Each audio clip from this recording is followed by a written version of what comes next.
लग जा गले कि फिर ये हंसी रात हो ना हो, शायद फिर इस जन्म में मुलाकात हो ना हो।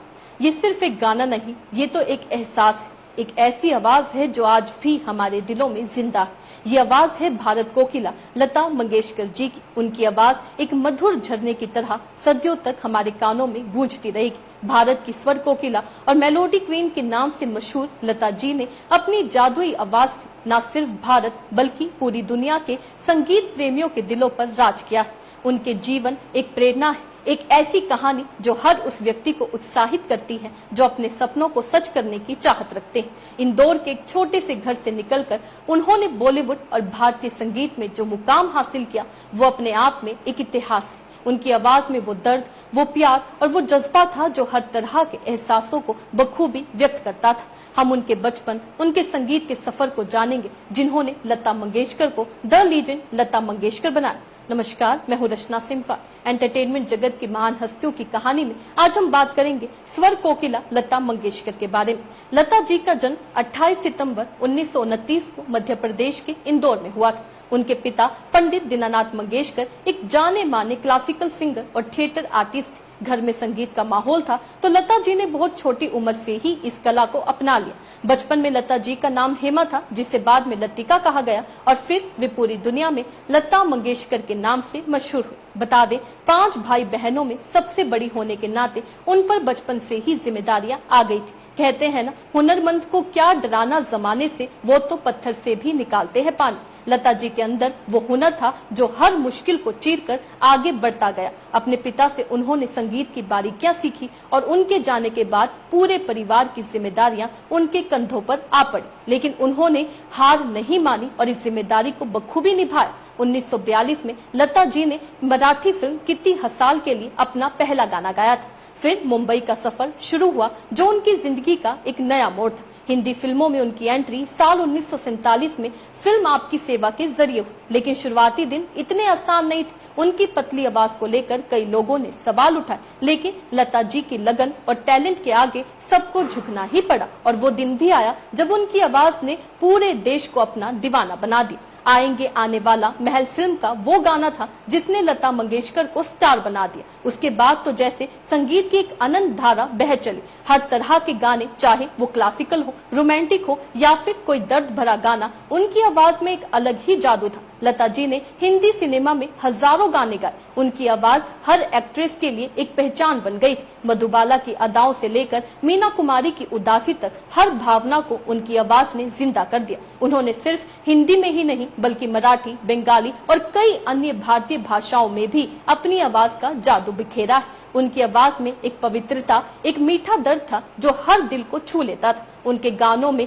माँ का प्यार था, महबूब की तड़प थी और देशभक्ति का जज्बा भी था। ऐ मेरे वतन के लोगों वो गीत है जिसे उन्होंने 1962 के भारत चीन युद्ध के बाद गाया था। आज भी हर भारतीय के दिल में देशभक्ति की भावना ये गाना जगा देता है। पंडित जवाहरलाल नेहरू की आंखों में भी इस गाने को सुनकर आंसू आ गए थे। उन्होंने हर तरह के गाने गाए, क्लासिकल से लेकर पॉप तक, भजन से लेकर गजल तक, और हर स्टाइल में अपनी एक अलग पहचान बनाई। वहीं लता मंगेशकर ने अपने करियर में कुल कितने गाने गाए, इसकी सटीक संख्या बताना मुश्किल है, क्योंकि अलग अलग जगह में अलग अलग आंकड़े दिखाए जाते हैं। हालांकि ये माना जाता है कि उन्होंने हजारों गाने गाए थे। कुछ रिपोर्ट्स के अनुसार ये संख्या 25,000 से 50,000 तक हो सकती है। 1960 के दशक में उन्होंने सबसे ज्यादा गाने गाने का रिकॉर्ड भी बनाया और गिनीज वर्ल्ड रिकॉर्ड में उनका नाम सबसे ज्यादा रिकॉर्डिंग करने वाली कलाकार के तौर पर दर्ज हुआ था। कई सालों तक हिंदी फिल्मों में महिला प्लेबैक सिंगिंग में उनका लगभग एक तरफा राज रहा।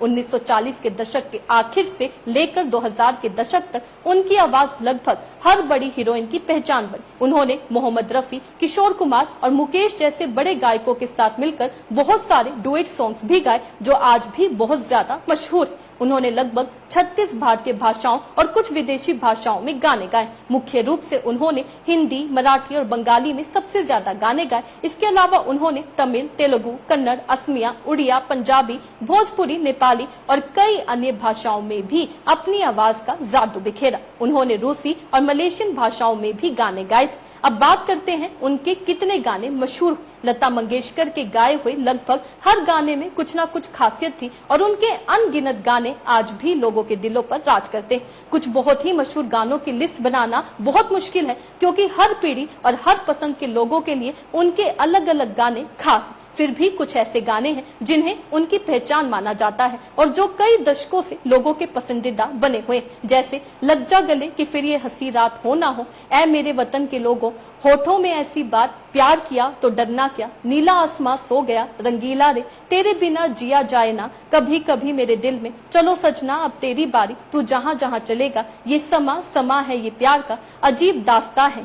ये लिस्ट तो बहुत छोटी है, जबकि उनके हजारों गाने ऐसे हैं जो अपनी मधुरता, भाव और गायन की एक्सीलेंस के लिए जाने जाते हैं। उनके गाए हुए हर गाने में एक कहानी, एक एहसास छुपा होता था जो सीधे सुनने वालों के दिल को छू लेता था। इसलिए ये कहना मुश्किल है कि उनके कितने गाने फेमस हुए। उनकी सिंगिंग के लिए उनको कई अवार्ड्स भी दिए गए और कई अवार्ड से नवाजा भी गए। उन्होंने सर्वश्रेष्ठ महिला प्लेबैक सिंगर के तौर पर कई राष्ट्रीय फिल्म पुरस्कार जीते। उन्होंने बहुत सारे फिल्म फेयर पुरस्कार जीते और बाद में दूसरों को मौका देने के लिए ये पुरस्कार लेना बंद कर दिया था। उन्हें film fair life time achievement award भी मिला। उन्हें 2001 में भारत रत्न से नवाजा गया। ये भारत का सबसे बड़ा नागरिक सम्मान है जो उन्हें भारतीय संगीत में उनके महान योगदान के लिए दिया गया। पद्म विभूषण भी उन्हें दिया गया। ये भी एक बड़ा नागरिक सम्मान है जो उन्हें 1999 में दिया गया। उन्हें पद्म भूषण से भी सम्मानित किया गया। ये भी भारत सरकार द्वारा दिया जाने वाला एक महत्वपूर्ण सम्मान। दादा साहेब फाल्के पुरस्कार उन्हें 1989 में मिला। ये सिनेमा के क्षेत्र में भारत का सबसे बड़ा सम्मान है। महाराष्ट्र भूषण पुरस्कार उन्हें 1997 में मिला। ये महाराष्ट्र राज्य का सबसे बड़ा नागरिक सम्मान। जी सिने लाइफ टाइम अचीवमेंट अवार्ड उन्हें 1999 में मिला। हिंदी सिनेमा में उनके लंबे योगदान के लिए ये पुरस्कार उन्हें दिया गया। IIFA life time achievement award साल 2000 में उन्हें दिया गया। ये इंटरनेशनल इंडियन फिल्म एकेडमी द्वारा दिया गया सम्मान था। लीजेंड ऑफ ऑनर 2007 में दिया गया। ये फ्रांस का सबसे बड़ा नागरिक सम्मान है जो उन्हें उनकी कलात्मक उपलब्धियों के लिए दिया गया था। शॉर्ट में कहें तो लता मंगेशकर के रिकॉर्ड सिर्फ गानों की गिनती के बराबर में नहीं है, बल्कि उनके काम की क्वालिटी के बारे में भी है, जिसने उन्हें हिंदी संगीत का असली लीजेंड बना दिया। उनके पुरस्कार उनकी अद्भुत प्रतिभा और कभी न भूलने वाली विरासत का प्रमाण है। वहीं लता मंगेशकर की पर्सनल लाइफ यानी शादी की बात करें तो उन्होंने शादी नहीं की थी। उन्होंने अपना पूरा जीवन अपने संगीत और अपने परिवार की देखभाल में समर्पित कर दिया था। कई बार उनसे उनकी शादी के बारे में पूछा गया और उन्होंने हमेशा यही कहा कि उनकी पहली प्राथमिकता उनका काम और उनके भाई बहन थे। एक पुराने इंटरव्यू में उन्होंने कहा था कि भगवान ने उन्हें काम करने के लिए भेजा है और वह अपने काम से बहुत सेटिस्फाइड है। उन्होंने ये भी कहा था कि जीवन में खुश रहने के लिए बाहरी चीजों पर निर्भर रहने के बजाय अपने अंदर खुशी ढूंढना जरूरी है। हालांकि ये जरूर कहा जाता है कि उनका राज सिंह के साथ गहरा रिश्ता था, जो डूंगरपुर के शाही परिवार से थे और एक क्रिकेटर थे। उनकी मुलाकात लता मंगेशकर के भाई हृदयनाथ मंगेशकर के माध्यम से हुई थी और उनकी दोस्ती धीरे धीरे प्यार में बदल गई थी। हालांकि उनके परिवार वाले इस रिश्ते के खिलाफ थे, क्योंकि लता मंगेशकर शाही परिवार से नहीं थे। इस वजह से उनकी शादी नहीं हो पाई। कहा जाता है कि दोनों ने ही फिर कभी शादी नहीं की और जीवन भर अच्छे दोस्त बने रहे। इसलिए आधिकारिक तौर पर लता मंगेशकर अविवाहित रही और उन्होंने अपना जीवन संगीत और अपने परिवार को समर्पित कर दिया। इसके अलावा बता दें, लता मंगेशकर का निधन 6 फरवरी 2022 को मुंबई के ब्रीच कैंडी अस्पताल में हुआ। उनकी मृत्यु मल्टीपल ऑर्गन डिसफंक्शन सिंड्रोम के कारण हुई। उन्हें जनवरी 2022 में कोविड-19 और निमोनिया होने के बाद अस्पताल में भर्ती कराया गया था। 28 दिनों तक उनका इलाज चला। बीच में उनकी सेहत में थोड़ा सुधार भी आया था और उन्हें वेंटिलेटर से हटा दिया गया था। लेकिन 5 फरवरी को उनकी तबीयत फिर बिगड़ गई और उन्हें दोबारा वेंटिलेटर पर रखा गया। 6 फरवरी की सुबह उन्होंने अंतिम सांस ली। वह तब 92 वर्ष की थी और इस तरह वो आवाज जो एक देश की पहचान बन गई थी, इस दुनिया में शांत हो गई। छोटी शुरुआत से लेकर भारत की कोकिला बनने तक लता मंगेशकर के सफर किसी कहानी से कम नहीं। उन्होंने सिर्फ गाने नहीं गाए, उन्होंने भावनाओं को धुनों में पिरोया जो भारतीय सिनेमा और संस्कृति पर एक अमिट छाप छोड़ गए। उनकी आवाज दुनिया के लिए एक तोहफा आने वाली पीढ़ियों को प्रेरित करती रहेगी। भले ही वो अब हमारे साथ नहीं है, लेकिन उनकी आवाज का जादू बना रहेगा। एक ऐसा एहसास जो हमें हमेशा सुकून और उत्साह देता देता रहेगा। उनकी कहानी एक प्रेरणा है, उनकी आवाज एक वरदान है और उनकी यादें हमेशा हमारे साथ रहेंगी। तो ये थी लीजेंड लता मंगेशकर की कहानी। लता मंगेशकर की जीवनी से आपको क्या कुछ सीख मिली, अपने राय कमेंट बॉक्स में लिखकर हमें जरूर बताइएगा। आगे भी हम आपको ऐसे ही महान बॉलीवुड एक्टर्स, सिंगर्स के बारे में बताएंगे जिन्होंने एंटरटेनमेंट की दुनिया में अपनी कला से जादू बिखेरा। ऐसे ही लीजेंड्स की कहानियों के बारे में जानने के लिए हमारे साथ बने रहिएगा। धन्यवाद।